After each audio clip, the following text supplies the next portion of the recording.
Welcome to Millennials Are Killing Capitalism. This is Jay. This is a slightly edited version of our recent live stream with Abdaljawad Omar. Abdaljawad Omar is a writer, analyst, and lecturer based in Ramallah, Palestine. He lectures in the Department of Philosophy and Cultural Studies at Birzeit University. In this conversation, we discuss some of his recent writings, which we will include in the show notes. Specifically, we talk about the Palestinian resistance in relation to concepts of hope, grief, and melancholy. We discuss Abdaljawad's recent piece, Hopeful Pathologies in the War for Palestine, a reply to Adam Shatz, and also get to give folks a sneak peek at some of the arguments that Abdaljawad would bring to his response to Judith Butler, which was just published this week. We'll include links to these pieces as well as his recent interview with Louis Allday in Ebb magazine in the show notes. And if folks like this conversation, tomorrow, November 30th at 9:30 a.m. Eastern Time, we will be live with Abdaljawad again on our YouTube channel. It's a great reason to subscribe to that, turn on your notifications and so on. If you missed that live stream, it will be up for you to view anytime on our YouTube page. And as I've said before, we will be releasing audio versions of many of those conversations as podcasts, as we are doing here. And I think things will slow down a bit in coming weeks. We'll probably settle on just 2 to 3 live streams each week and at least one podcast episode per week. If you want to support our ability to do more, to edit more of the audio from the live streams, all of that, the best way that you can do that is to become a patron of the show for as little as $1 a month at patreon.com/millennialsarekillingcapitalism. Huge shout out to all the folks who support us, who listen to us, who make this show possible. Thank you. So Aboud, welcome to the show. Thank you for joining us today. Thank you for having me, Jared. I'm excited as well. Yeah. Right on. To start, just introduce yourself a little bit to our audience, beyond what I said, say a little bit about who you are. I know you're a journalist and an analyst, and just talk a little bit about some of your work and, some places people can find it. Yeah, I have multiple names first. So I'm Abdaljawad, which you kind of attempted to pronounce, but at the same time, people call me Aboud. I was born in Jerusalem, and I lived almost all my life in Ramallah and Al-Bira in the West Bank. And I have mostly devoted myself growing up to reading because I grew up in a household of subversive communists, my parents, who had a big library. And that big library was my first introduction to, people like Noam Chomsky and others, also to the Palestinian radical tradition that is also lively. So I've always been the type that reads a lot and questions the world, a bit of hysteric. And I took that also to my studies. I traveled abroad for my studies. In my BA, I was in Holland. I also was in the States for a while, and then came back again to Palestine. But I mostly committed myself in terms of my writing in Arabic. So most of my work is actually in Arabic, whether it's more the literary prose or things that do with political analysis, or also research or any other treaties, including on Palestinian culture. And critiquing some of Palestinian cultural products, etc. Recently, I have been writing in English more, as you can see in Mondoweiss and Electronic Intifada, so people can find a lot of my articles there, and perhaps other publications through my Twitter as well. So that's like, a general introduction, if you want. Yeah. Yeah, no, appreciate that. And shout out to subversive communist parents. So, let's get into some of the interventions that you're looking to make in this time. And so I started writing questions out a couple of years ago. On my mind, in some ways, was this critique of decolonization. And, perhaps, we could point to Elon Musk, which is kind of a funny place to point, but obviously under pressure from, a range of major advertisers and the Anti-Defamation League, he tweeted out this weekend that both decolonization and from the river to the sea and similar euphemisms necessarily imply genocide. He threatened to suspend users who tweet these things. This doesn't come out of nowhere, of course, and I'm not aware of any instances of him actually, doing that at this point. But it is a reflection of a long-term campaign by lobbyists in the U.S., Zionist lobbyists, Educational institutions that receive any federal funds, for instance, are now required to combat so-called anti-Israel sentiment on campus or face kind of jeopardization of their federal funds.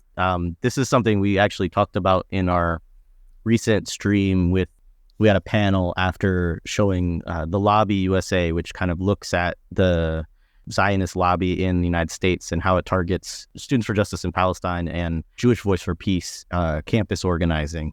And, that's just like an example of kind of lawfare and stuff that's happening in prominent mainstream institutions right now. But you're replying really to, the one of the pieces we're looking at, you're replying to Adam Shatz, who is someone who has a forthcoming book on Frantz Fanon.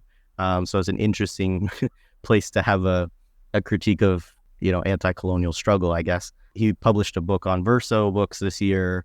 So this is someone who considers himself to be an advocate on some level, I think, of the cause of Palestinians. And that notwithstanding, his piece reproduces Israeli claims. Many of them have proven to be either exaggerated or there's certainly at least reason to believe that they don't paint a very accurate portrayal of what occurred on October 7th.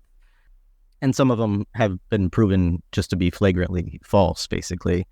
But, it's a piece that's animated by the same sort of, these nightmares of primordial native revenge. And these things have haunted settlers for generations. I mean, we could think of Nat Turner. We could think of, Tecumseh in the United States, right? And your piece is not necessarily like a litigation of the claims that are kind of implicit in his narrative, but you're examining what you call, quote, an embodiment of a more expansive intellectual labyrinth that haunts Western intellectuals, end quote. So perhaps you could just start by laying out some of the things you find most disturbing in pieces like the Shatz piece, because I know you're specifically responding to him in that piece, but you have a broader critique of Western intellectuals right now. And, particularly, I know you'll touch on this, but the difficulty that Western intellectuals, even those that are purportedly on the left, seem to have in dealing with the Palestinian resistance. I mean, the problem with much of the responses, specifically in the early days after the October 7th events, is that they told me something about, this gut kind of response. It actually brings out something from the unconscious, to the fore. And it tells us something as Palestinians, as we witness these responses, not only from Adam Shatz, but from others, that in many ways there is always a conditionality in terms of the support we receive from a lot of the critical leftist liberal voices in the intellectual, field in the West. That there's that conditionality of that we need to be the perfect heroes and also the perfect victims for a lot of these intellectuals to engage critically with the Palestinian issue and support its claims. So, I think for me, I was just amazed by these responses that were rapid, and they attempted to reduce Palestinian resistance to these pathologies of revenge. And of course, I just want to say that revenge was and is part of, the effective structure that also informs Palestinian resistance. I'm not saying otherwise. In fact, even the PLO, when it started out, part of its claim was accountability and revenge and liberation. That is part of it. It's not something that, the revenge against the Nakba and the ethnic cleansing in 1948, that is a part of that effective structure, but it's not the only part that exists. Resistance in Palestine has, it's multifaceted. It's, you have to critically examine it from different point of view. You have to contextualize the structures that actually form and generate different forms of resistance at different times in different historical contingencies and within different conjunctures. So, we cannot reduce them to this one, affect, including, for example, Zizek's response, which is to say that Palestinian violence is a symptom of Palestinian desperateness, for instance, only, or how desperate Palestinians are, depraved, And it's amazed me that also, there's an irony here that a lot of leftist intellectuals tend to equate resistance, this knack or this turn towards political violence, as somehow linked to some sort of economic or social deprivation only. And actually, our history of resistance tells us a different story. there's a long history of middle class and upper class Palestinians being part of the resistance. There's a long history of, people who are not necessarily economically deprived also committing, acts of political violence. So it tells me that, a lot of uninformed opinions are being spouted without also an appreciation to another form and set of logics, the strategic, political dilemmas that face Palestinians at the current moment. The tactical, let's say, conversation that this Palestinian resistance in Gaza specifically, for instance, has with Israel. And it's not, it didn't only surge on October 7th. There's a long history of tactical give and take, technological developments that are also met with technological developments on the other side. There's this kind of dialectic of, inventing new tools and weapons and being able to create new possibilities through the employment of political violence in a tactical way. And this is where, at least elements from war, war itself has its own grammar, if you want, has its own lexicon, has its own, logic. And, you can always start a war, for instance, but you don't know how it ends, because the give and take, this tactical, let's say, duel that happens between those fighting also has its own logic that pervades whatever objective you place or whatever tools that you actually might employ. So there's that history that is also central to it. And I think that was missing from the conversation. It's not only missing, I think that there's a one-sided rationalization happening, which also Judith Butler also points out. We shouldn't rationalize violence. The problem with that is that Israeli violence is rationalized in the mainstream. It's legitimated, it's rationalized. You have all these analysts and all these military experts coming in and informing people how difficult it is to conduct warfare within urban terrains, and why that, is a challenge for modern militaries, and how it ends up killing a lot of civilians. And, you have these rationalizations for genocide, if you want. And even rationalization for upending, the global-based, rule-based system that a lot of liberals celebrate, like the New York Times and others, because Israel is one of the places where new innovations in the system are actually created and then transported into the metropole or the empire itself. So there's all this rationalization of, the military challenges and dilemmas, the tactical, the strategic, the operational on the Israeli side, but nobody actually speaks on that on the Palestinian side. And if it's spoken, it's always very limited and confined, and has to be contingent on moral condemnation, and this is where the Shatz piece comes across. Shatz, actually, to his credit, he tries to engage with the logic, he attempts, an exposition of the logic. And I think one of the things that, I appreciated about his piece, and I think a lot of people appreciated when they read it, was that fact that there's something that can be explained beyond this hysteric moment of, Palestinian fighters coming in, burning babies and beheading them, and, mass rapes, and, that imagery that was created, of violence on the October 7th events. And, a lot of people were left, shocked, without, a language or the ability to actually, try to fathom what is really happening. So Shatz actually attempts to do that. And he attempts to do that by, bringing in historical analogies from, the war in Algeria, specifically the Battle of Philippeville, where actually, I'm not sure if I'm pronouncing that right, but where actually the Algerian resistance at that time, according to Shatz, decided to intentionally target civilians. So, the idea was that the targeting of civilians will break kind of the social contract between the settler state that was established by France in Algeria and the settlers themselves, because the Algerian resistance can in fact prove that this settler state cannot protect the civilians in any way. So that idea, that the strategy behind that, the logic behind that, which animates Shatz actually piece, was that there was an intentionality in terms of targeting civilians also in the Gaza envelope. That was the historical analogy that is being used. My problem with it is that it's too early to decide that that's the case. It's too early to decide whether Palestinian fighters planned a massacre and wanted to commit this massacre. That was part of the planning. Was it an excess on the part of the fighters themselves in terms of targeting civilians? What actually happened in this battle space? Because we tend to forget that, the Gaza envelope was a battle space. It wasn't just, people coming in and targeting civilians only. there was also army, military firing between, special forces and Palestinian fighters. There was also, some Israeli civilians that might have engaged in fire battles with the Palestinian resistance.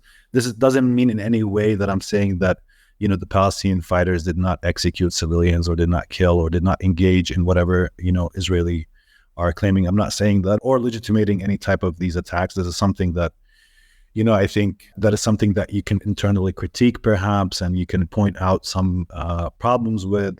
And there's a lively discussion also within Palestinian society on such attacks, historically speaking. I mean, not only today.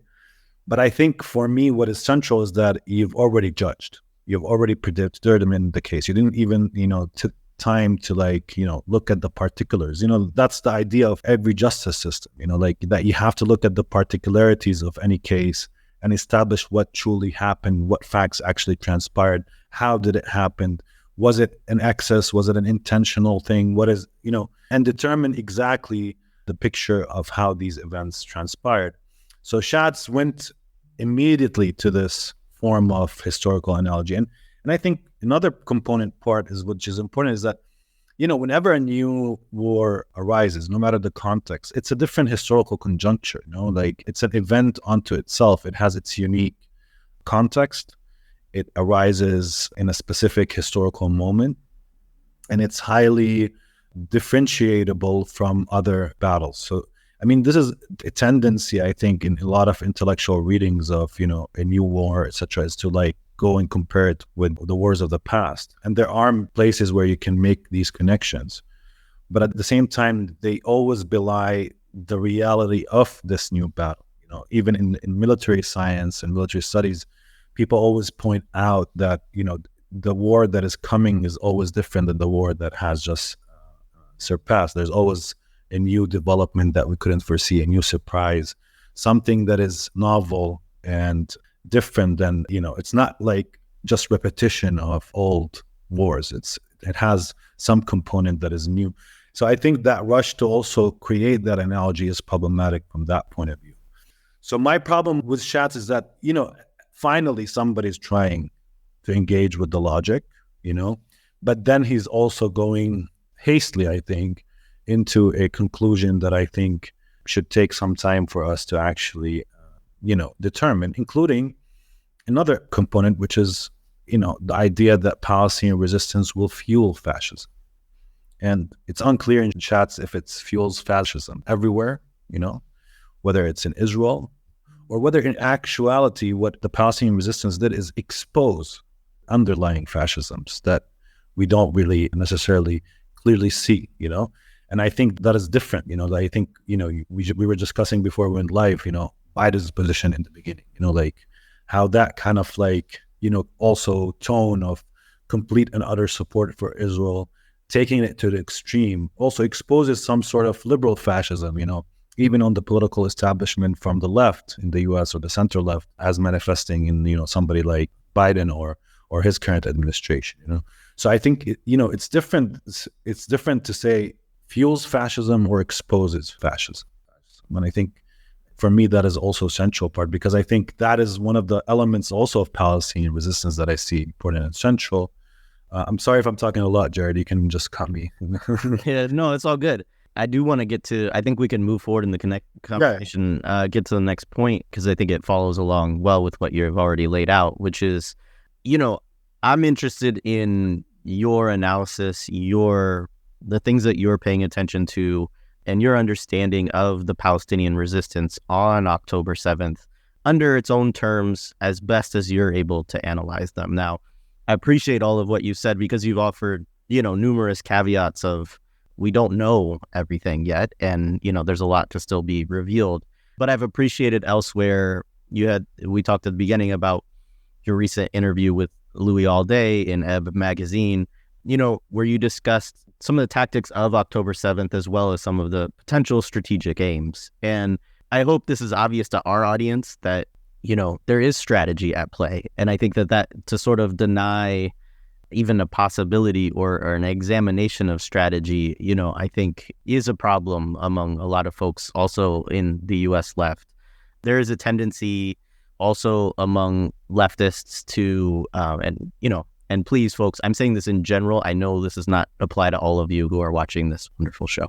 To distance ourselves from the resistance, either through, condemnation, which we've already talked about a little bit, or just also because people are afraid of the consequences that often come when we publicly align ourselves with it. And I think that that's a dynamic, obviously, we have to pay attention to. But as a result, we see this critical ground in the discourse because we allow, corporate media, which is counterinsurgent, to set all the terms of the discussion.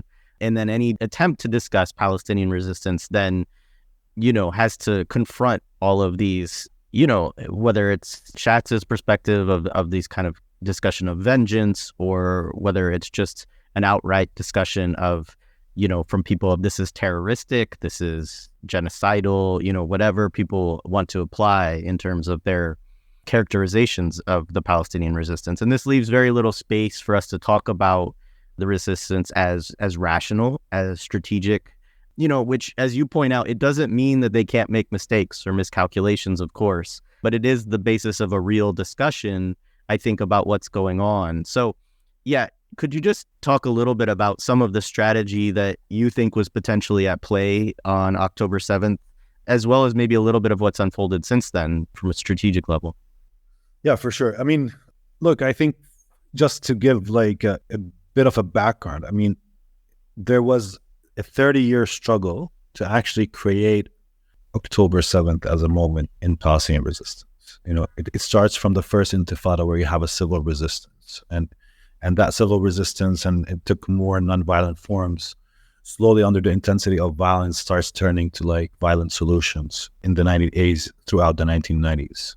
And remember Hamas, for instance, the main resistance group in the Gaza Strip. Of course, it's important for your audience to also realize that there's a lot of different resistance groups, not only one. So there's resistances, not necessarily resistance, or one single resistance, and not only one form of resistance. But, Hamas started with like one machine gun in the 1990s, being, given from cell to cell. Cells are simply like small cliques of friends, or, ideological, let's say, comrades. It depends, but mostly in Palestinian context, most political military cells are formed around friendships and intimate relationship, kinship groups, etc. 3, 4, 5 people who know each other very well and have established trust that can actually work. And then there's the ideological political affinity that also makes these forms of cells, grow and spread and connect with other cells, and sometimes create what we call organizations that, not necessarily very strictly hierarchical, not necessarily very strictly, well developed in terms of the connection between leader and base. And, it's not, in the beginning, that's not necessarily, I'm not speaking about Hamas, but generally speaking, not necessarily a Leninist form of, political organization. But in many ways, there's a 30-year struggle to create this capacity for a strategic moment like what happened on October 7th. Because throughout the first Intifada and second Intifada, Palestinians were fighting for a space, a self-defense zone, from which they can develop their own military tools, technologies of resistance, and enable the training and the buildup of organizations. A 30-year struggle. I mean, it doesn't start yesterday. And specifically, it starts only after the PLO starts its own demise outside of Palestine, in Lebanon and in Jordan. And then it ends up in Tunisia and ends up being militarily and politically irrelevant. So there's that background. I don't want to go deeply into it, but the most important thing for people to be reminded of is that in the second Intifada, we end up with Gaza being a liberated zone. At least the settlements that were in Gaza were removed by Israel under the pressure of resistance and demographics and other factors. And that allowed Gaza to develop its resistance even further, while in the West Bank, Israel chose to enter a wide military campaign and kill off organizational buildup of resistance at that particular moment, its leadership. And it was relatively successful in doing that.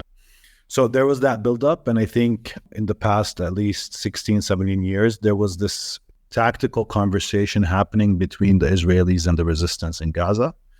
And it included an Israeli movement towards a form of battle, or a form of war, that takes battle from war. So what I mean by that is that Israel was choosing this highly developed manner of killing, specifically using air power, for instance, while avoiding entering Gaza in ground campaigns and maneuvers. The only significant ground maneuver that happened in 2014 didn't end up very well for the Israelis. It ended up killing, I think, 68, 70 soldiers, and ended up kidnapping 2 soldiers. And I think for a lot of the Israelis, the ground maneuver became, problematic, and that should be avoided. And the military invested more in air power, in firepower, in elements that enable punishment without, exposing oneself to, the risk of being killed, which is any battle actually includes.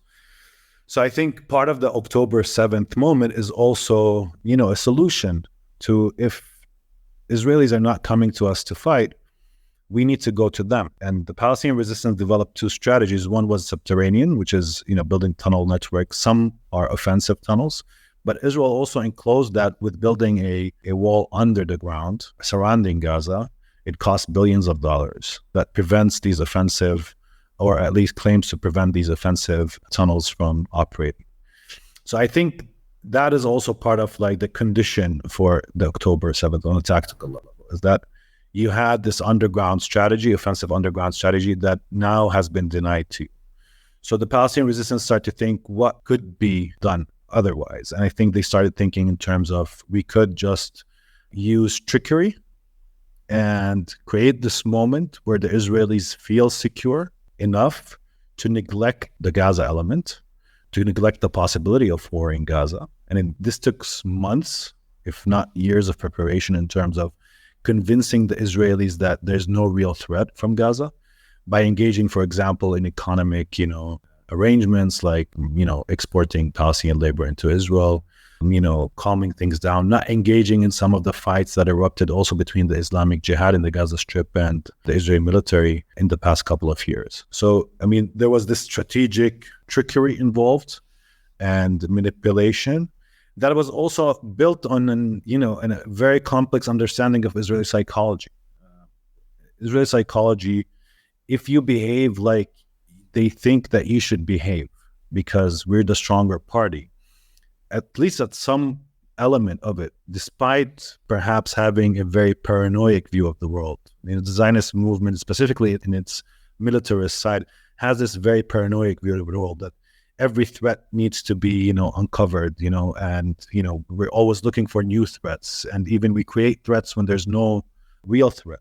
Maybe that's the gaze of the intelligence services even more broadly, that it doesn't believe you when you say something. It has to, there's maybe truth beneath that. So that paranoid view of the world exists in the Israeli state, but it also cannot help but feel that as the stronger party, when, the slave is acting like a slave, that it feels some sort of contempt.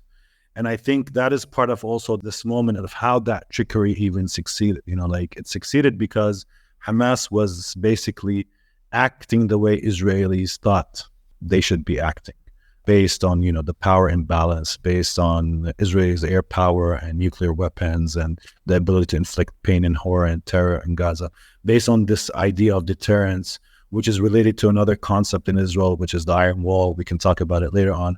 But I think this is what brings out this moment where I think for Gaza also, October 7th represents 3 things. And I think it represents one thing on the strategic level. It opens the horizon of Palestine in a moment politically in the region and also in the imperial center, where Palestine was neglected and even thought of as an issue that is manageable with very limited resources. So this is a minute, even Biden didn't even engage. He didn't even pretend to want to conduct negotiations with Mahmoud Abbas, the Palestinian Authority president. Usually the Americans at least engage in some sort of negotiation charade. But even Biden, you don't need that. There was more worry about what's happening in the West Bank, the rise of Arab movement in the West Bank, but it still was manageable. There was a movement to normalization, the Abraham Accords that was signed with the Emirates and Bahrain and other Arab countries with Israel, normalizing the relationship, bringing out what was actually secret for a long time in terms of security intelligence and, elevating these forms of relationship in the public. And there was a move also for Saudi normalization of its own relations with Israel. And I think that, seeing that there's no point of having a resistance without the resistance being this kind of like clarion call that Palestine matters, and it will continue to matter, and it will be able to mobilize its resources to make that an issue that is urgent and on the global agenda.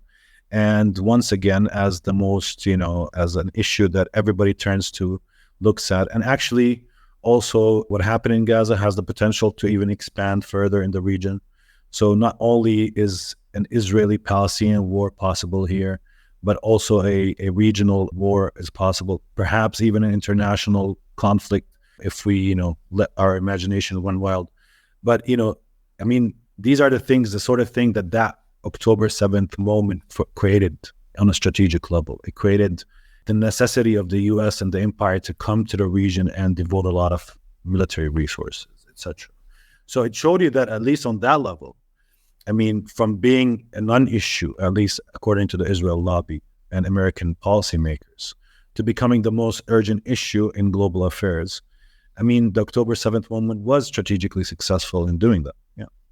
Yeah, absolutely. And I appreciate it in your piece, in particular in the response to Shatz. But you also talk about this with Louis, that, you also have to grapple with not just vengeance, but hope, but like this idea of opening political possibilities, like you just said. And I think it's important for people to understand it's not easy in the Palestinian context to open new political possibilities because so many things have been kind of foreclosed, and there's a lot of so I don't know if you want to add anything else on that point. Yeah, of course. I think that is what resistance is about. It's about opening political possibilities. It's not only just, tit for tat. That is part of the logic. Again, I'm not saying it's not. But I think that it goes deeper than that. That when you have an organized movement that engages in strategic trickery and that defeats one of the most complex, walls that separates Gaza from, the Gaza envelope and the settlements that exist in the Gaza envelope, but the military bases, when it defeats Israeli intelligence, and this is something that Shatz recognizes. This is perhaps one of the most significant operations that a guerrilla movement have ever conducted. Perhaps I'm not saying, but it's up there, And, it was reduced, to the killings of the civilians in the Gaza envelope. It was reduced to that discussion and all the morality around it. But, that element, I think, was completely kind of shredded. And actually, look, again, it brought up Palestine again. It's opening political horizons. And even in terms of, like, let's say some of the immediate objective, like clearing Palestinian prisoners from prison, for at least the past 50 years, there has been at least 800 to 1 million Palestinians imprisoned in Israeli jails. Actually, they're not just imprisoned. A lot of them are basically kidnapped with no real charges against them. No? There's something called administrative detention, but also you have a lot of political prisoners and ex-guerrillas who were prosecuted under a military justice system that convicts 99.8% of all those that, moves through it. So the non-conviction rate is 0.2%, So you have that system in place, and that system for a long time has been a source of pain because, these prisoners exist in a parallel time. And it's one of the big shames of the Palestinian movement and the resistance movement that a lot of the prisoners from pre-Oslo, so pre-1993, and also a lot of the prisoners post-Oslo, including from the Second Intifada, are still imprisoned with no respite and no ability to see or envisage a moment where they can actually be freed. And in fact, Israel, despite the Palestinian resistance in Gaza having 4 Israelis captives, including 2 soldiers, which Israel claimed are already dead, nobody's really completely sure, but Israel declared dead. Israel has refused to engage in negotiations on the issue of prisoners and trading them and exchanging them. So that also adds to the motivation for the October 7th, maneuver, the offensive maneuver within Israeli territory, that it was also meant to free those prisoners. It's meant to also end this national pain that, remains part of the Palestinian experiences. The prisoners who have been there long term, to free them, to free some of the leaders of a lot of the political movements, etc. So, I mean, that was part of the, and probably Palestinian resistance in Gaza will be successful in freeing most, if not all, of the prisoners from Israeli jails. So on that front as well, it was a success. So there's all these elements going into it. I mean, we can also talk more about it, but, I mean, yes, there is a strategic thinking, and it's important just for me to place it in somewhat of, there is strategic thinking, but, Israel is the one that strategically controls the space, And we can understand strategy and tactics here differently. Because also, like, if you go and study, war and the military institutions is always tied to a state and the state's dominion over space. With guerrilla, it's always a play on time, You catch an opportune moment. That's the idea of a guerrilla. The guerrilla moves mobile and catches an opportune moment and creates that from moment political possibilities. And what we saw, at least on October 7th, is one such maneuver that is not only in a small cell, but organized on a large level, evaded Israeli intelligence, and it captured this moment where Israel was caught unaware, and it opened the political horizon in ways that the Palestinian cause has not managed to open since at least 1973, when Egypt also kind of broke the Bar-Lev line, which is the one that separated Israeli forces from Egyptian forces in the Sinai. So this is a highly significant political moment. I mean, immediately you can see it in terms of the media coverage, in terms of, everybody going into the region, the British sending their NATO assets, et cetera, et cetera. There's something you talked about that I would love to just spend a minute on, which is you mentioned Gaza as a liberated zone. And I know that you qualified that pretty quickly, but this is a different framing than we often get. We often get the framing of open air prison or concentration camp, and maybe it's both, but I appreciated that intervention. And I wondered if you could talk a little bit about that. I know you explained what you meant in terms of the expulsion of the settlers, essentially. But in addition to that, one of the things I don't think that people in the West have a very good understanding of is the Gaza envelope, is what it means to have, settlements and kibbutzes and military installations so close to Gaza, and, kind of why they're in that space. And, maybe maybe it goes to what you're talking about in terms of the kind of paranoid view, plus the sort of like the view of an entity that thinks it has so much dominance that it's okay to have folks so close to this place, because they feel like maybe they have Gaza contained, right? So anyways, those are random reflections, but I don't know if they bring anything up for you. No, okay, so let me qualify, first of all, the whole liberated. What I'm saying is that, when people talk about the concentration camp, when they talk about the paradigm of open prison, they're right, because what they're speaking about is how Israel controls the space, how it's besieging Gaza, how it's controls the freedom of movement of Palestinians into Gaza and outside from Gaza, how many Palestinians in Gaza have never left Gaza and cannot leave Gaza and are prevented from leaving Gaza. So, Israel controls the rhythm of what goes into Gaza in terms of calories, in terms of, fuel, etc. But what I meant by liberated zone is more that, for any form of guerrilla organization to have the ability to develop and create new potentialities in terms of its tactics and organization, in its relationship to technologies, etc. It needs a place where it cannot be always under the duress of constant harassment by its, enemy. Historically speaking, in Maoist or Jivarist, understanding of guerrilla warfare, or even in the conditions in Vietnam and other places, there's always that emphasis on some sort of self-defense zone, a place where you can develop and build your own organizational capacities and, spread the word of the revolution, provide a symbolic place from which to call on the rest of society to engage in resistance and revolution, etc. So in many ways, Gaza became that, while the West Bank was defeated and couldn't do that for a lot of reasons. So that's what I mean by liberated zone. It could be both at the same time, and it is in many ways. That's what I was referring to. Now, from a different, what you just mentioned about the Israeli settlement infrastructure that exists around Gaza. I mean, look, settlements, specifically at the frontiers, they've always played a security role. I mean, they're spot outs. They're built sometimes, like in the West Bank, like castles, surrounded by fences. There's a lot of good architectural, let's say, critique of the settlements, how they serve as observation points and zones, how they confine the space of villages, eat up land, etc.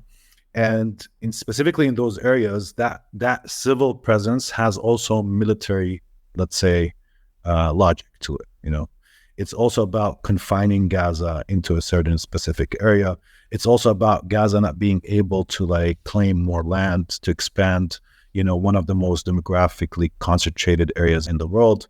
And in fact, interestingly enough, if you want to know, part of the Gaza envelope is actually built on lands that were occupied after 1948. So they're actually, strictly speaking, they were Egyptian-controlled areas, and they remain legally also ambivalent in terms of whether, even in this whole 1967 paradigm, whether they're actually Israeli proper or not. So, just another actual fact. But, the settlements play that role. And in fact, in the southern part of Palestine, or what is Israel today, there's always been a failure to truly settle that area by Zionist settlers. Right now, the demographic balance between Palestinian citizens of Israel and the settlers that exist in the south is almost equal, 50%, 50%. And Ben Gurion, one of the leaders and founders of Israel, always emphasized the importance of settling the Naqab, this area. This, it's more deserty. It has a lot of good also agricultural lands. And a lot of the Israelis, whether from the kibbutz or from the Mushavim, and a lot of also the immigrants coming from Sephardic background, are the ones that were placed in these very frontier zones outside of the main heart of Israel, which is called the Gush Dan area, which has 3 million Israelis living there, which is Tel Aviv, Jerusalem, and the area in between. It's the center of Israeli life, politics, economics, etc. So these are frontier areas, and frontier areas have a specific character. They're backed by the Israeli state with a lot of incentives and subsidies in agriculture and other realms. They're protected heavily and also serve, as a claim to land and observation post, and have also a military logic to them. Again, similar to the West Bank, because in the West Bank, the settlements have a very similar role in terms of being a means of expansion, but also serving as a security role and a military role, in also protecting this Gush Dan area, the area in the center of Israel, which actually most of the demographic concentration of Israel exists. Yeah. So I know you've also written recent, like a year ago, I think maybe, but, you've written about this, about, the rising resistance in the West Bank. And I'm curious, just the situation there now, in this moment. I know that, from folks that we've talked to, we talked to Fatih Nimir and Rawan Masri recently, who are also in Ramallah. And, they describe, the sort of situation where the Palestinian Authority is one of the primary targets of resistance, and discontent, But yeah, if you could just talk a little bit about your feelings on what things are like there now.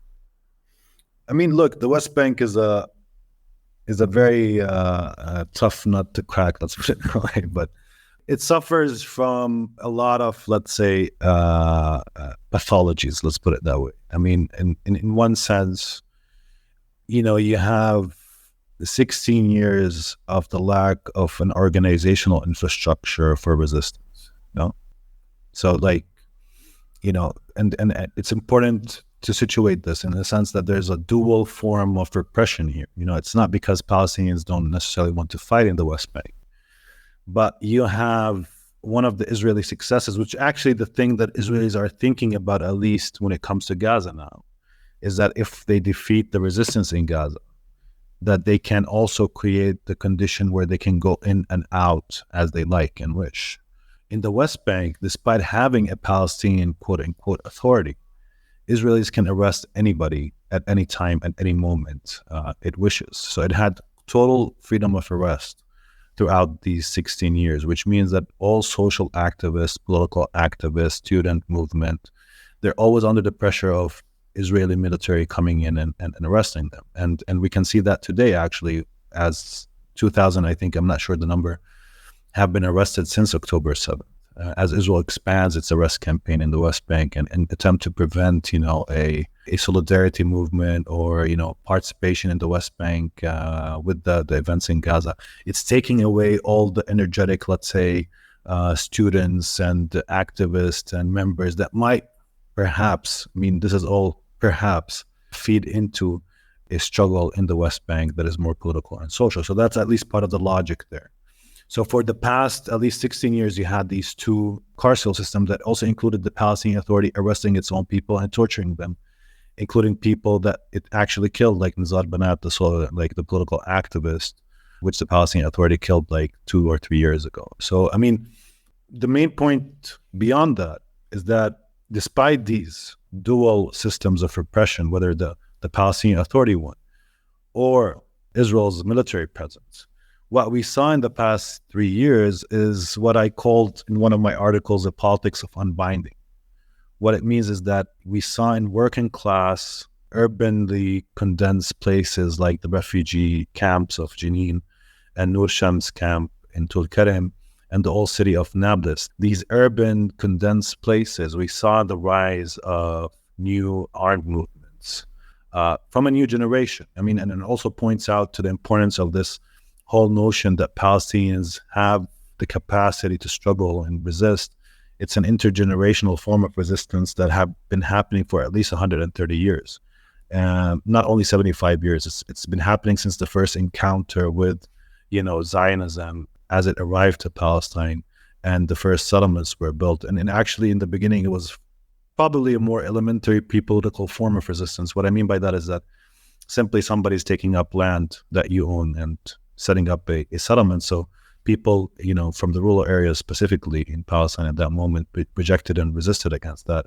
It wasn't like, Palestinian or Muslim or Jewish or Zionist. The discourses around that was not there. It was just simply rural people struggling against that and continued in different forms and typologies. I'm sorry if I went on an off-ramp, but what I'm trying to at least capture is that despite these dual systems of repression, you saw these new movements rising in these urbanly dense places like the old city of Nablus, etc., and creating the conditions for an armed movement backed by some of the political parties like Hamas, Islamic Jihad, and PFLP, Palestine Front for the Liberation of Palestine, etc., somewhat. But also they positioned themselves politically as non-partisan and as affiliated to just one single political party, trying to provide a unified voice. And also what is also important about this phenomena is that it includes this unbinding from the PA, because a lot of these working class Palestinians in these areas are also Fatah members or part of the Palestinian security apparatus or part of the Palestinian bureaucracy.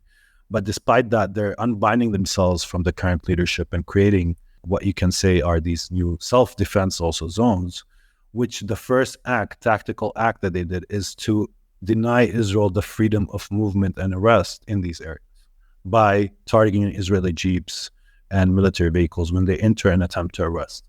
So you had that tactical fight just in terms of preserving some sort of self-defense zone from which Palestinians, again, can develop some sort of organizational infrastructure, bring in new recruits, create new possibilities in terms of political action, tools, technologies, etc., to sustain the capacity to resist in these areas through time. And thus far, they have been relatively successful, but right now they're under concrete pressure because as things roll in Gaza, what is happening is that Israel is putting a lot of military pressure on these groups and has used air power as well and has entered repeatedly almost every other night, enters one of these areas and has killed a lot of either the armed movement members or also Palestinian civilians in these areas. So, yeah. Well, thank you for sharing that with us. So this is my last question. And then, folks, if you have questions, drop them in the chat and we'll try to get to a couple of those at least. But one of the things that you don't discuss as much in either of the pieces that we kind of started to talk about is the resistance axis, right? And your overall understanding of the significance of those events that are going on kind of regionally. This is something I think that's hard for us to assess. I don't know how difficult it is to assess in the region as well. Obviously, there's a number of actions. Those of us who follow, certain accounts on Twitter, Telegram, et cetera, like see the actions that are occurring on multiple fronts on a daily basis. But, the coverage is often from the units themselves that we see. And, U.S. media basically doesn't report on this. Like, I was talking to my father the other day about the operation off the coast of Yemen, where they took over the ship, the Israeli ship, and docked it and everything. And, he wasn't even aware of it because it's not like something that had been in the media yet. And so anyways, in English, it's difficult to find kind of analysis of, the significance of these that is like kind of sober and, looking at, how significant this is versus like, for instance, what Israel's doing on a daily basis and so on. And so obviously, in addition to that, I should say, of course, the various factions of the Palestinian resistance are also conducting operations on a daily basis. And so, yeah, I'm just interested in kind of your thoughts on those developments, on the kind of, whether it's Hezbollah, whether it's, different groups from Iraq or Syria or Yemen that are engaging in some level militarily as Palestinian resistance is as well. Yeah, what the significance of that is from your perspective. It's very significant because I think it's what I said earlier in terms of the Palestinian October 7th offensive maneuver being a strategic event is also contingent upon its alliance system. So what I mean by that is that in terms of it operationally, it's significant. What it achieved is significant. It also shocked the Israeli state and the Israeli psyche in many ways. I mean, we can talk about that as if you want as well later on. But I mean, the one element that is important and responsible for bringing American and NATO assets beyond what happened in October 7th is the fact that what happened in October 7th also means that the access and the system of alliance that exists between Palestinian resistance, between organizations like Hezbollah or Iran or the Houthis in Yemen or organizations in Iraq and Syria as well, are all engaged in some sort of backing of the Palestinian resistance.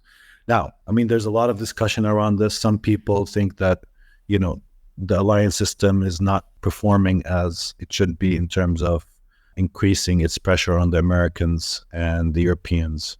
But what is significant about the alliance system is twofold. The first, it creates the ability for an escalation that goes beyond what's happening in Gaza and the West Bank, and specifically in Gaza. It's already apparent in the daily attacks and counterattacks between Hezbollah and Israel on the Lebanese borders. So from the first day of that, of the October 7th events, Hezbollah decided to back the Palestinian resistance. And it did that by, a strategy of tactically taking out a lot of the reconnaissance systems, the cameras, the electronic warfare systems, and targeting some of the military personnel and the military infrastructure in across the entire Lebanese, Palestinian, historic Palestinian borders. And it did that with a lot of also success and a lot of also sacrifices in terms of its own personnel. And it has been steadily using more significant weapons. So they're now using 0.5-ton Burkan missiles, for instance, which is also part of this escalation management, trying to pressure Israel into ceasefiring and trying to back up the Palestinian resistance by shortening the span of war. This is the whole strategy that is happening, at least in terms of how the access. And before yesterday, I forgot, with the Yemeni Houthis, that is a very significant event because now we're starting to see the alliance system that supports the Palestinian resistance also playing with international trade routes, which are the most significant part alongside the price of oil barrel in this whole equation, because that actually will kill, for instance, Joe Biden's election prospects. If you see, inflation once again running wild because of the oil price, if you see international trade routes being hammered. I mean, if you remember 2 years or 3 years ago, before I think Corona, you had the ship, the Evergreen, that was stuck in the Suez Canal. Yep.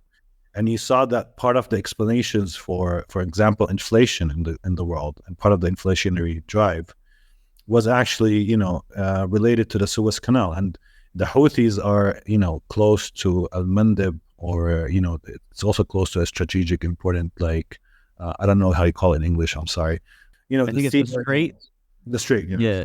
So the Strait, so it's close to the Strait, which it can enact, and, lead ships and disturb international networks of trade, and create a lot of problems for, any movement through the Red Sea towards the Suez Canal, and from there to the Mediterranean Sea. So this is a significant, it's not there yet. It's not like, it's not going to lead to inflation yet or anything like that, because now the Yemeni Houthi are declaring that they'll only target Israeli-owned ships or partially Israeli-owned ships, or ships that are going to Israel or coming to Israel or serving Israel in some way. But it's a signaling of a message that also this is, slowly but steadily, there's more escalation, and that the alliance that Palestinian resistance have will not leave the Palestinian resistance to be defeated without intervening concretely in the war that is happening right now. So that's the form of intervention, pressure in the north. I could explain a bit more what the pressure in the north has done to Israel, because what it did is actually also clear the large swath of the settlements in the area in vicinity of Lebanon. So that's adding to the pressure, social pressure, that a lot of Israeli settlers in those areas have cleared. So they're demanding to go back at some point and go back safely, which means that also you have to engage in a military battle with Hezbollah. There's also, part of why Israel has mobilized 360,000 or 300,000 reserve soldiers is not because of the war in Gaza only, but because of the possibility of the expansion of the war into other arenas, which adds a lot of economic trouble for the Israeli economy, which is battered, costed a lot. A lot of these reserve soldiers come from key economic sectors like high tech in Israel. So when they're, serving the military, they have a problem of, meeting the demands of one of the most significant areas for Israeli exports and development of new technology, specifically in an area like high tech, where you need to be updated. And, every day you lose in it, you're losing to a competition somewhere around the world that is doing the same thing that you are doing, but now is more advanced. So it's always a constant race, etc. So, I mean, it's also creating, a threat of 5,000 precision rockets falling on Israel. And when we talk about the rockets that, for instance, Hezbollah or other parties have, they're nothing like the Gaza rockets. They're, in terms of number, in terms of, range, precision, in terms of explosive abilities. So there's also all that pain that could be being drawn into the battle. And that creates kind of an equation between the Israelis and Hezbollah and these other political forces that is trying to sustain an escalation, but a manageable one. So, I mean, that's what's happening. But again, the strategic event in October 7th would be less of an issue, less important, if we didn't have, this alliance system that the Palestinian resistance cultivated with Iran, Hezbollah, Houthis, and others. Yeah. Right on. Sorry for smirking. I saw this in the chat, a request for more on Judith Butler's terrible essay about violence, please. I'm happy to do that. Some more thoughts on Judith Butler's essay. Well, look, I've almost done with actually writing an article on it, but I think, to be honest, I think Judith was very smart in how she, played out her essay. In a sense, I'm not necessarily celebrating it, but it's a very vague essay in many ways, because she talks about a compass of mourning, but I don't really grasp if she means that Israelis and Palestinians mourning and feeling their fragility and vulnerability and, meeting and encountering death, and loss could serve as a compass for people to transcend their narcissistic affiliations, identifications, and perhaps, create a different, world. Because she's not kind of saying that.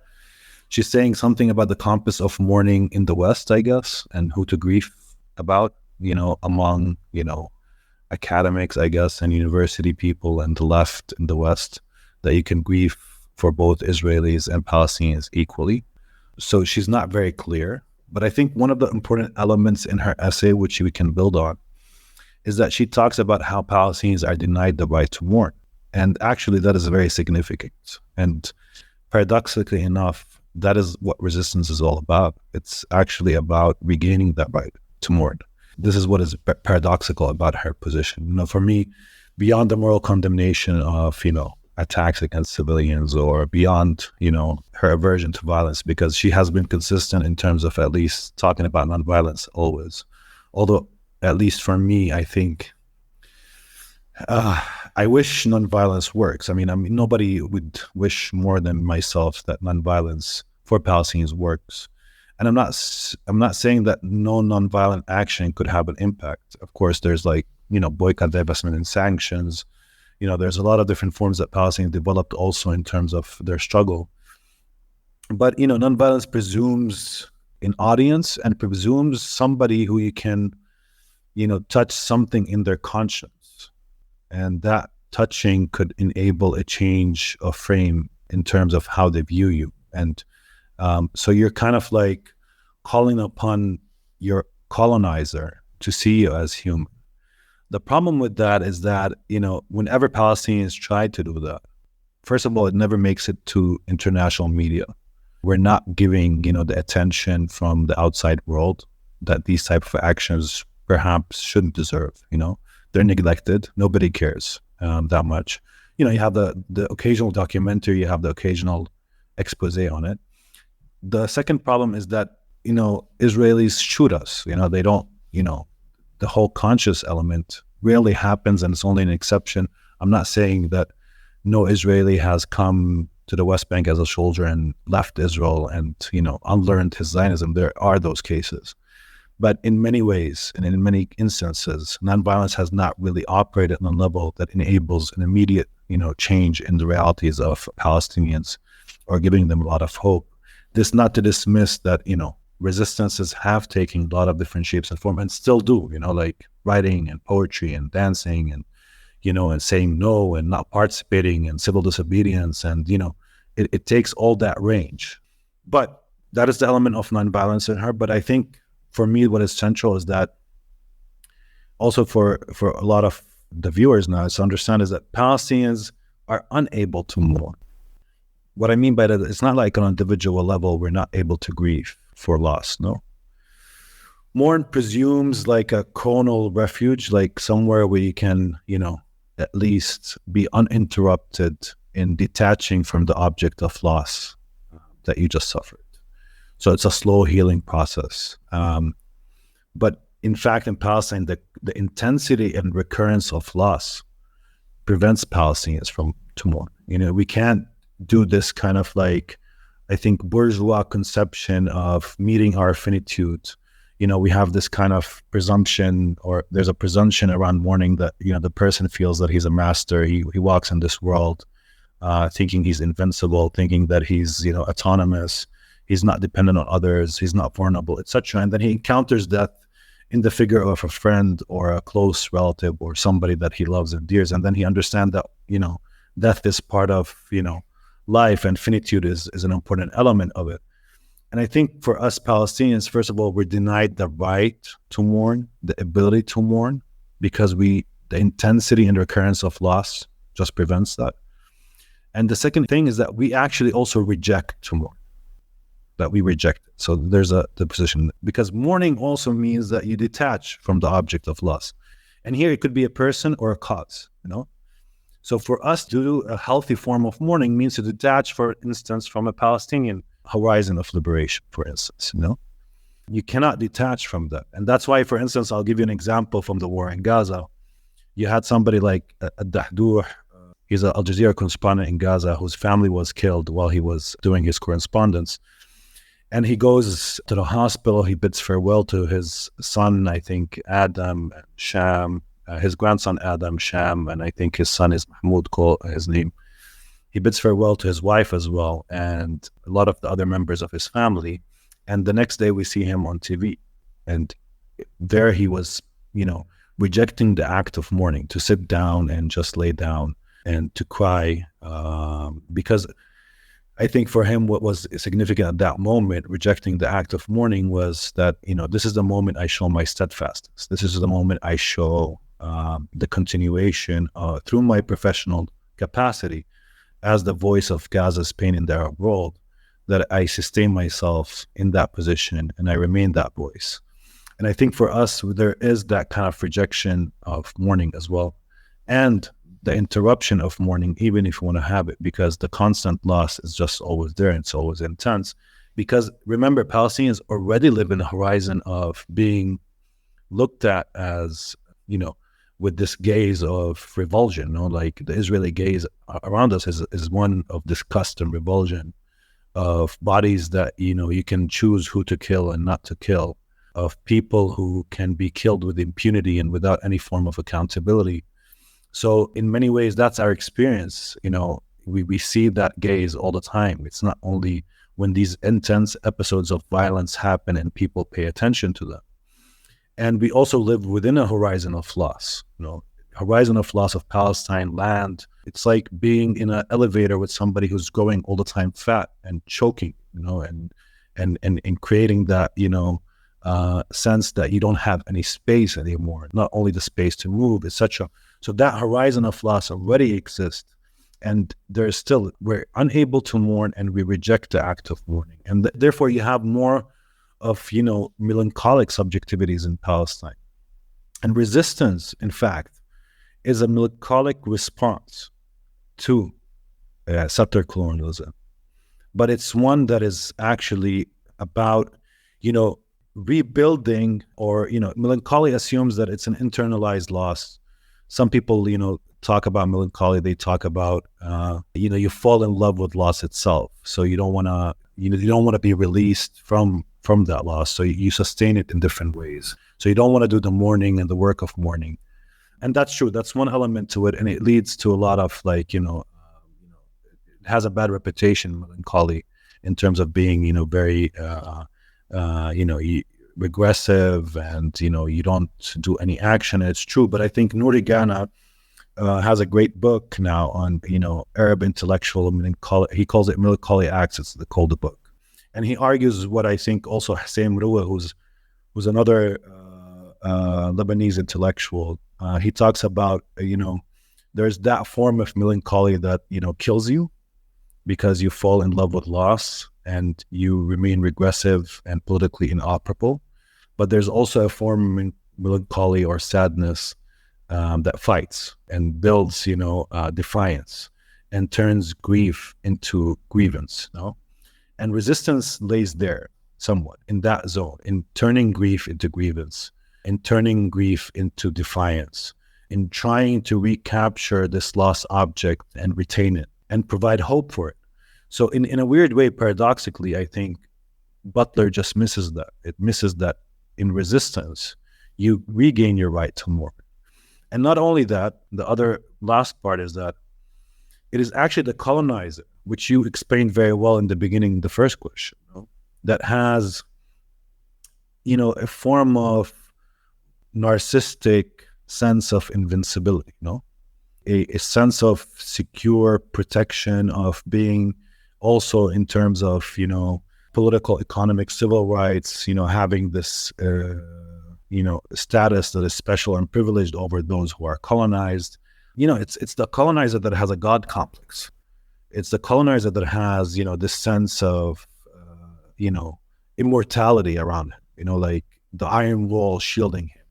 And that's why, the events were traumatic for Israelis in many ways, because it shattered this sense of security. It reminded them that they're not gods, that they're vulnerable, and that they're also humans, and that they bleed, and that despite all the systems that they have, that these can be broken.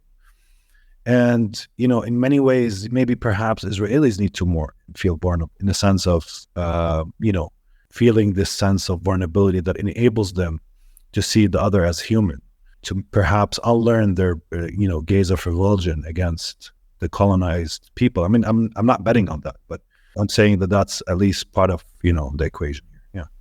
It's an important point. And Daruba Ben Wahad always talks about this. He was a member of the Black Liberation Army. And, he would always say there have to be funerals on both sides, and that there has to be an equal distribution of the pain in, an anti-colonial context. And part of the vision of the Black Liberation Army was that police in the United States killed Black people, and that there was no reprisal for this. There was no, and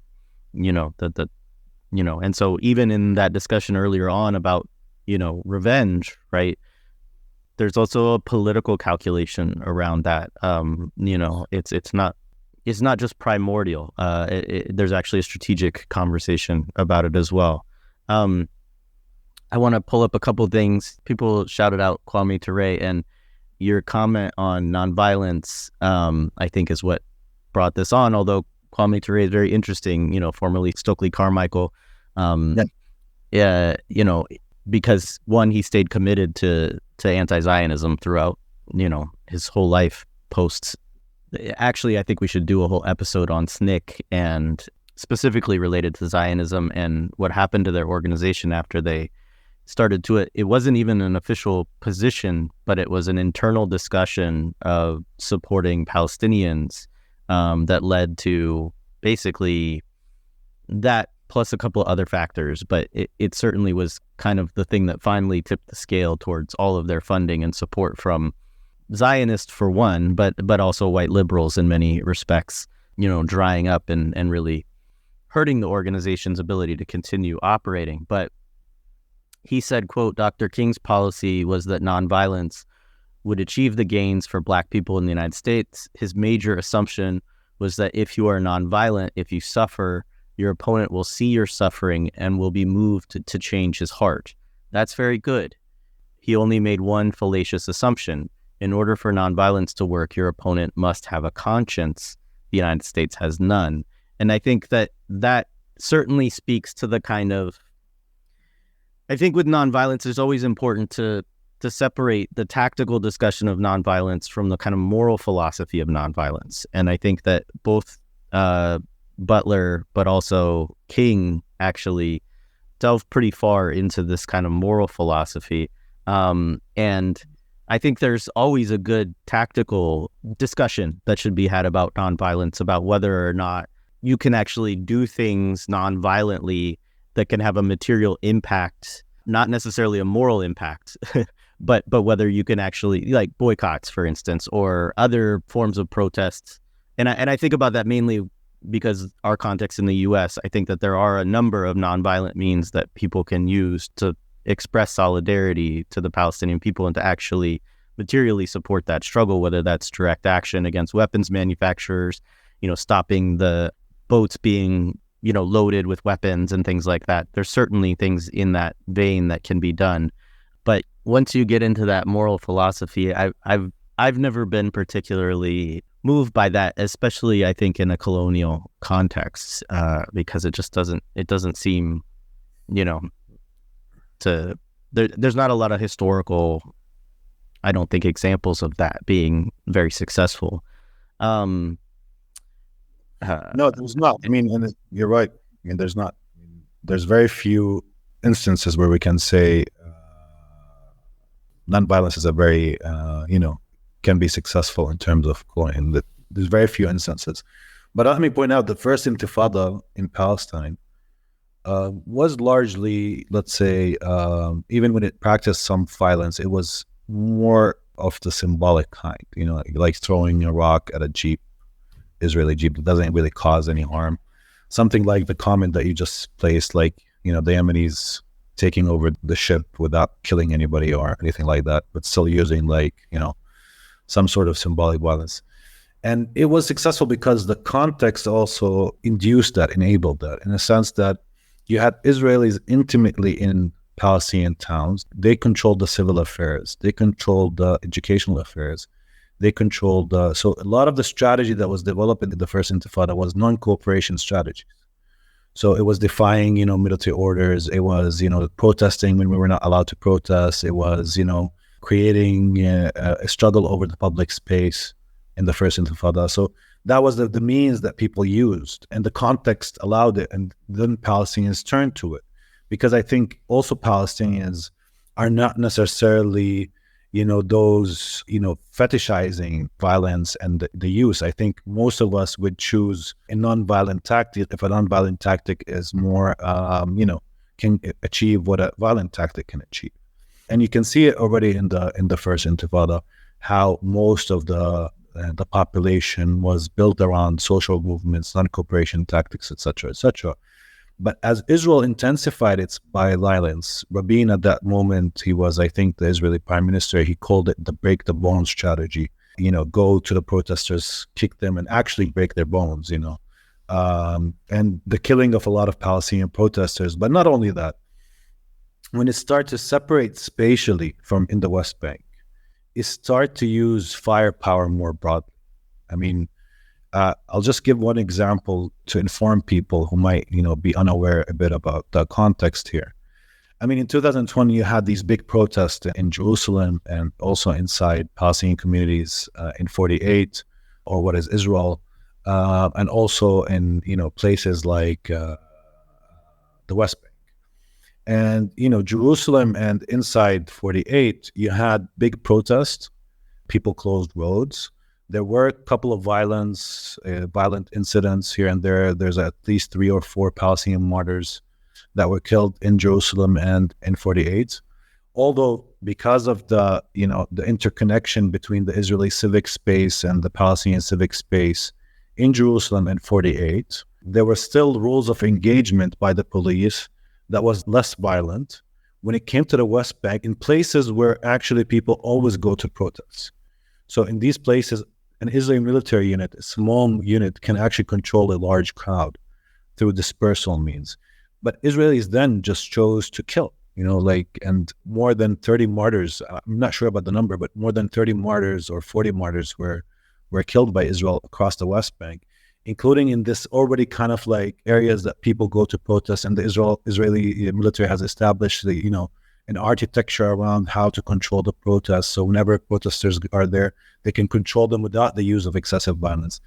But they chose to kill, so there's now this kind of language of intense violence from the Israeli side, even in the West Bank, which has a Palestinian Authority that cooperates with the Israelis.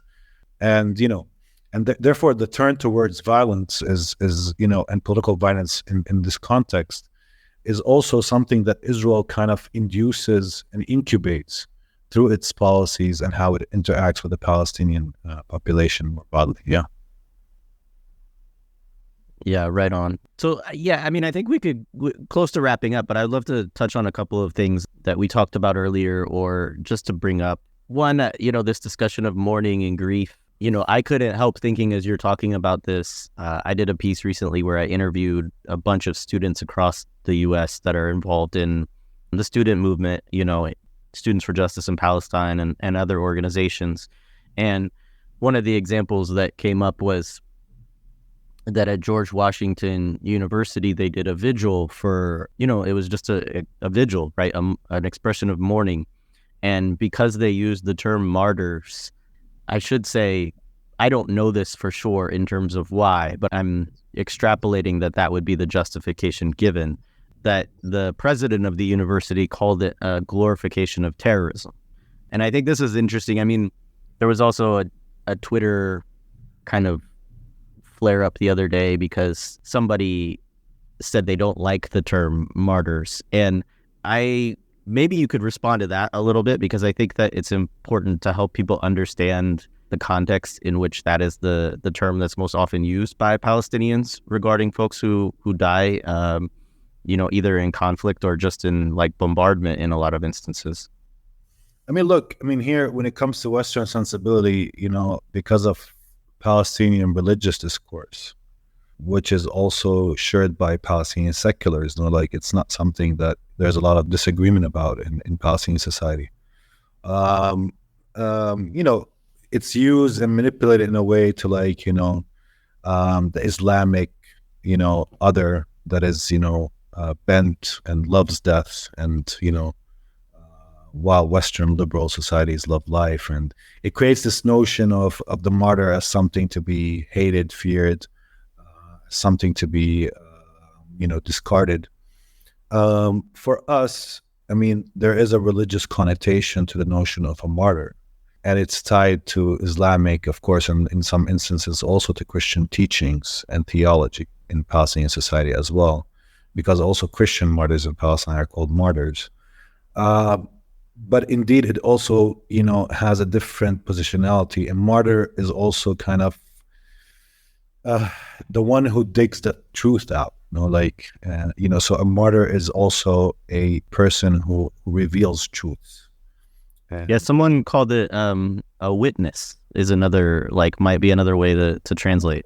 I mean, in the Islamic tradition, it's a witness to injustice. And that's why also, for instance, in the Islamic tradition, when a woman dies giving birth, she's called a martyr as well. So actually, the religious connotation encapsulates different form. Also, if you die in an epidemic, for instance, because you have this kind of natural or death that you should not have deserved. There's that position in the Islamic tradition that gives a martyr that positionality of being also somebody that revealed or witnessed a catastrophic event or went through a catastrophic event, and therefore you're a witness of some injustice, and that's why you're called a martyr.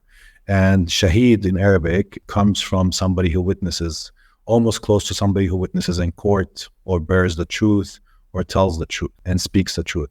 So a martyr has that kind of connotation of revealing the truth, and therefore martyrs are also a form of compass, if you want it, a compass for the society to regenerate the struggle, to be politically perhaps more engaged. It reveals the violence of the colonizer, for instance, in Palestine. It creates an event that fractures somebody's life, and therefore people have to contemplate also their own willingness to sacrifice, specifically when we talk about somebody who actively sought out fighting Israelis, because when that person is killed and becomes a martyr, it actually produces a question among his intimate, close friends, others. Should they also be ones that are courageous enough to fight the fight? Are they willing to sacrifice themselves? So it's there has been and always been this relationship between martyrdom and truth, and revelation of truth as something that exists in Palestinian consciousness, memory, and history, and it remains so. So, I mean, for us, the martyr has this kind of role to expose for us realities and also to question us. Question the Palestinian population that might be depoliticized, etc., and to place them under investigation, under the lens of the martyr's eyes, who just sacrificed himself for the cause. Yeah. I really appreciate that. I mean, I think that's so crucial for us to move beyond. I mean, this is the very problem of translation, right? As well as the problem of, basically different epistemologies, right? But is that, I mean, even within English, martyr does have a connotation of witnessing that people may be less familiar with. But, I think that understanding that much more expansive set of connotations is really helpful too. And gets to how also thoughtless it is and just violent it is for someone like a university president to come down on a set of students really in an expression of mourning, anyway. So the last couple of things, because one thing you said you might want to circle back to was the shocking of the Israeli psyche. I think that might be interesting. And then another thing, maybe a minor point is there's people may be familiar with this, but there's a thing called the Dahia doctrine, I believe is how it's pronounced. Correct me if I'm wrong on that. But I think it's good for folks to know also what that is within Israeli policy and kind of the history of that. Well, yeah, I mean, sure. I mean, in terms of the Israeli psyche, again, I mean, it touches upon what we just talked about in terms of, this relationship between, settler communities as being, feeling this sense of security, invincibility, And I think Israel from the beginning, and the Zionist movement from the beginning, developed, for instance, doctrines around notions like the Iron Wall, which somebody like Ze'ev Jabotinsky, who was, the father of the Israeli Likud party, wrote, several articles discussing how colonization, and he called it colonization, by the way. He didn't, shy away. It wasn't a bad word then, it's. Yeah. If you go back, they're quite open about colonization. Yeah. It was a proud, it's a proud movement. We're colonizing and changing, Palestine and make it bloom, etc. And he talks about that. He actually recognized it. And it's always weird, actually, that, and very paradoxical, that the Israeli right wing generally builds up the Palestinian enemy as self-respecting, that they will fight for their land, that they will, try and attempt to defeat us, and Jabotinsky does say that, like when he recognizes that there's another people on this land, and Jabotinsky, can see it. And he was telling, Ben Gurion and all these leftists, look, you keep ignoring the existence of these Palestinian Arabs, but they're there, and they're a prideful people, and they will fight us. And that the only way we can establish a state for the Jews, or a Jewish state, no matter your definition of Israel, is that you need to create this strong military power, that every time these Arabs knock on this iron wall, they knock their heads on this iron wall, their head will grow a lot of headaches. And only when these headaches, combine and conjoin and become bigger, and when the Palestinian Arab is ready to be defeated, then you can perhaps have a peace. And here, peace doesn't mean real peace. It just means that, the Palestinians will submit to our will. They will submit to our vision of being in Palestine and sustaining our presence in Palestine.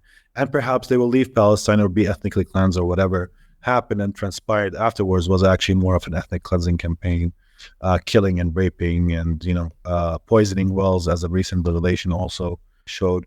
So there's a lot of, so there was that element of, building this military prowess. And, Jabotinsky also says, we live in a world of wolves, and we need to be wolves. And it's all about this militarism and power and this iron wall mentality. And this iron wall, for a lot of very well-versed, researchers in Israeli history and psyche and military doctrine, is the basis of its, let's say, military doctrine, including these notions of deterrence, etc. Because what deterrence means is that nobody should feel that they can attack or crack this wall. It's a metaphoric wall, but it's also an actual material. Now, what happened on 7th of October was a big flood of this wall. It flooded this wall in also a metaphorical sense, and in many ways, it placed the Israeli psyche in a very awkward and tense position, if you want to say, because at the one hand, the Israeli psyche is not only bent on creating its own militarism, this iron wall, not only is it paranoid in a sense of, exacerbating threats, it's one of the most, I think if you go and if anybody looks at Israeli news and publications and, think tanks, it's always about threats. It's always about this existential anxiety. You have more quotes from Israeli leaders about the possibilities of Israeli demise than in any other country in the world. It's very fixated, and it's actually called an existential anxiety. And it's kind of like, I don't want to be self-help type, but it's like, when you confess your vulnerability, and confessing your vulnerability makes you stronger because you realize where you're vulnerable, where you're weak. It's a sort of this kind of process that happens within the Israeli psyche. And confessing that vulnerability and building that military power and being paranoid all at the same time, and they're tied together, did not help you with all your technologies and cyber and AI and the walls, the material one, the underground one, the electronic reconnaissance. And it didn't help you on 7th of October. That fictive threat became an actuality. And that's where the traumatic event happened for the Israeli psyche.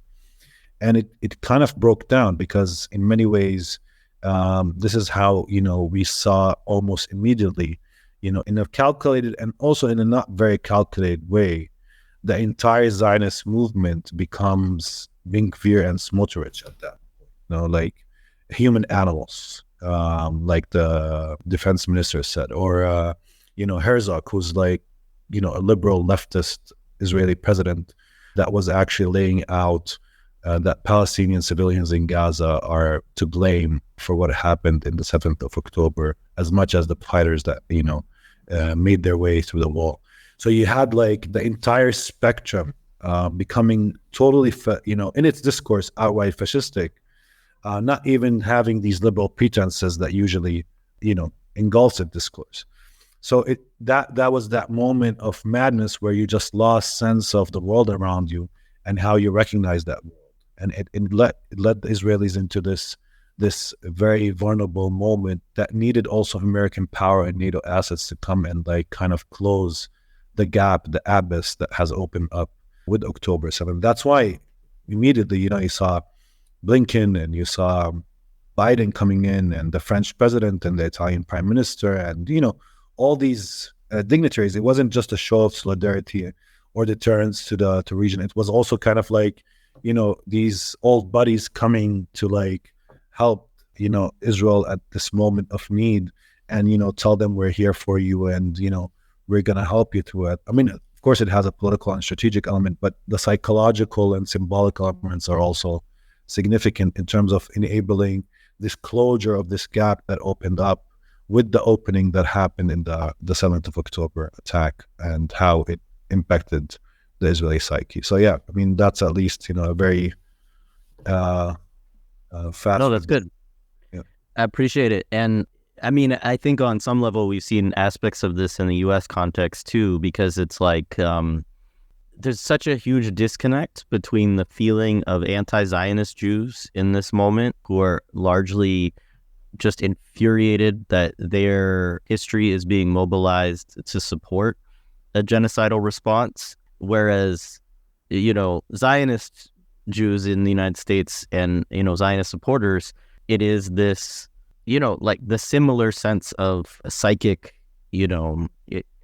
it's just, you can't even have real, reasonable conversations because it's just like, it's hysteria in a certain level.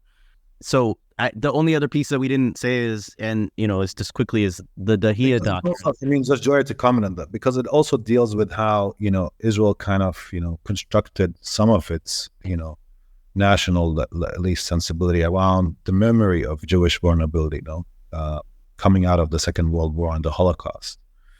And it already used that in 7th of October. It claimed that these events, we said never again, now it happened again. Like that's the discourse around that, which belies dynamics of power. It belies a lot of different things. I mean, and I think, I'm not the one to speak of it, but at least from the Palestinian perspective, we were never really invested in the identity of who colonizes us. Like that's not the primary concern. I mean, whoever comes to Palestine and tries to kick us out, whether it's dinosaurs or French or British or whatever they call themselves, I mean, it's not something that for us, matters, at least in an immediate level. I mean, it matters on a level if you want to think about how these people talk about themselves, how they narrate their history, how they build their, sense of the world, how their actions, inform a lot of these histories. But, again, I mean, Israel is also attempting through these forms of discourse to still capture the Jewish world and to still claim that it represents the Jewish world. And I think this is, of course, tragic for the Jewish people, not only for, the Zionists more broadly, because it's claiming to speak in their name, etc., when it's not, it does not represent, Judaism more vibrant and, diverse and etc. And you know better than me about that, but I don't want to go into it. But just wanted to comment on that a bit. Yeah, for sure. So yeah, Dahiyya doctrine. Yeah, so the Dahiyya doctrine is part of that military history. So okay, I mean, to just give us like a very fast rendition, Israelis in the beginning of fighting for the creation for the state of Israel, were actually willing to sacrifice. They're willing to give a lot of people and resources in an attempt to create the state of Israel. In 1948, in 1967, in 1956, in 1973, there was these big battles and big wars and big, that where Israelis had this kind of like ability to produce the figure of the hero and the figure of the soldier that, sacrifices himself. Now, that slowly starts to erode for a lot of different reasons. First of all, it's also part of the symptom of, like, not only Israel, but also a lot of Western militaries. The family unit becomes smaller, so you had less, ability to sacrifice. If you have one son or two sons, it's different than have 4 or 5 in terms of, not to compare, of course, every son is valuable, but, having 4 other than, only one makes people think twice about sacrificing their sons for wars, no? And the second level was that, Israel felt strategically secure. So why are we still fighting wars in Lebanon or in the occupied territories or in Gaza, for that name, or in southern Lebanon or in other places? And there were big movements, including, within Israeli society, that demanded that Israel withdraws from some of these territories, including southern Lebanon and other areas, where they were met also with fierce resistance. So in many ways, there was an erosion of one of the most dynamic parts of Israeli military power, its ability to maneuver on the ground. And it met also a big failure in 2006 when it went to war with Hezbollah after the kidnapping of 2 soldiers and an attack on a military unit in the Lebanese border that left also 6 other soldiers, I think, dead. So Hezbollah took these 2 soldiers, kidnapped them, and Israel launched a 34-day war. And part of that war was the use of air power as an offensive against a neighborhood called Al-Dahiya in Beirut, which is the area that is considered the strong, neighborhood where those belonging to Hezbollah, not everybody there is Hezbollah, but, more from the Shia population live in this area. And also it's the hot, stronghold for Hezbollah's supporters, etc. And Israel destroyed the Dahiya, it actually completely destroyed that neighborhood. All the buildings were fallen, etc. And since then, there was always that Dahiya doctrine, which is to remind the Lebanese, the Palestinians, people in Gaza, etc., that whenever you attack us or whenever you try and attempt even an attack against a military target, like Gilad Shalit and his kidnapping in 2006, we will meet you with this extensive force and we'll kill a lot of civilians. And we will not care about the civilian-military distinction unless it happens to us, no? And then we will, completely destroy. And this is what's happening to some degree in Gaza, but on a different level, no? Because the event of October 7th was also on a different level. So the response came in a heavy-handed way, destroying Gaza and attempting, at least until now, if we want to read what's happening, there is an active but slow ethnic cleansing campaign happening. And if the conditions opens up for it, Israel will not shy from doing or kicking Palestinians from Gaza into Egypt or other places. It will attempt to do that. It will try to do that. Maybe it won't work because of Gazan, steadfastness, Palestinians in Gaza steadfastness, but also because of regional dynamics and international dynamics. But at least that's currently the response. I mean, the October 7th flood for Israel, the response to it would be a Nakba in Gaza. And that's what actually a lot of them were saying, that we need to see these Palestinians, leave to Sinai or being disturbed across the world into different countries, or we want to turn Gaza into a parking lot, or, all of these discourses are happening all at the same time from the entire political, different streams in Israeli society. And, the Dahiya doctrine is that any attack, we're going to show you how much power and firepower we have. And it's important in this context to just also understand that Israel never really cared about the civilian military distinction. It never really, neither did the US. I mean, in 2006, Condoleezza Rice called the attack on Lebanon the birth pains of the new Middle East. A lot of Lebanese civilians, that was not set up in the history of violence that Israel enacts on the Palestinian civic space and the Lebanese civic space and all the countries that they engage with. It never really were really catered to, except in terms of kind of within liberal legal framework, trying to legitimize the massacres by the ability for precise targeting. What that means is that because we have precision guided weapons, we can kind of adjust how much the quantity of the massacre, So depending on the attack and its nature, we can raise it up or lower it down. We can just kill, 13 Palestinians for every Israeli, like what's now the number now. I mean, Israelis have that kind of like, as part of their military doctrine as well, is that if one Israeli is killed, we need to remind Palestinians immediately that we'll kill 4 or 5 or 3 in front of that Israeli, So, I mean, that kind of caliber exists, like the exchange rate of bodies, but it's also like that Israel can calibrate its massacre because of its modern technology and weaponry. So that's what it did historically. That's what Palestinians know, in their, embodied experiences, having faced Israeli violence constantly. They know that they can be killed without impunity. They actually, if you want, we have, also our historic questions. I mean, whenever any Palestinians, for example, in the West Bank is killed on a checkpoint, what's the first thing that Palestinians ask is like, what did he do? What did he do? Or what did she do? And the reason for that is that we're trying to rationalize, we're trying in that moment to rationalize what gets me killed.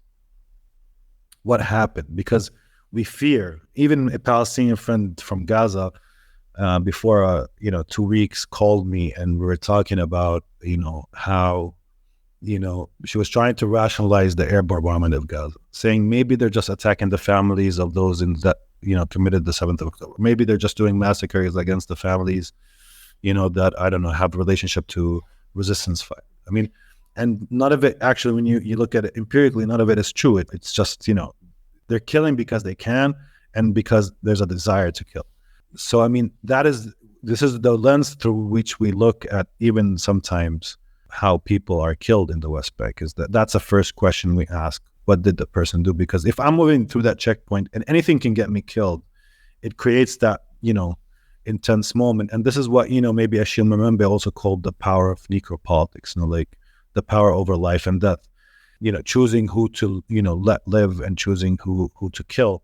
And, these are constant flux rules that you never know what happens. And Al-Dahi doctrine is part of that kind of like rule making in terms of how Israel interacts with the region, but also specifically with Palestinians almost constantly. Yeah. Appreciate it. I know that we've held you longer than I said we would, and I appreciate all the time that you've given us today. I don't know if there's anything that you want to add in closing. I'll just say that, we'd love to have you on again sometime. I'm sure that you will keep, writing and stuff, and we'll follow that, and hopefully we can do this again. But yeah, anything that you want to share in closing. I mean, I just want to thank you, Jared, for, giving me the space to talk about this. And I'll leave it here, but we can always have this conversation, again. And hopefully. I look forward to it. Yeah. Appreciate it. Appreciate folks who came through and checked it out. And we'll have to do it again for sure. And so just reach out to me anytime, and I'll do the same. And much appreciated you joining us. Thank you. Thanks a lot.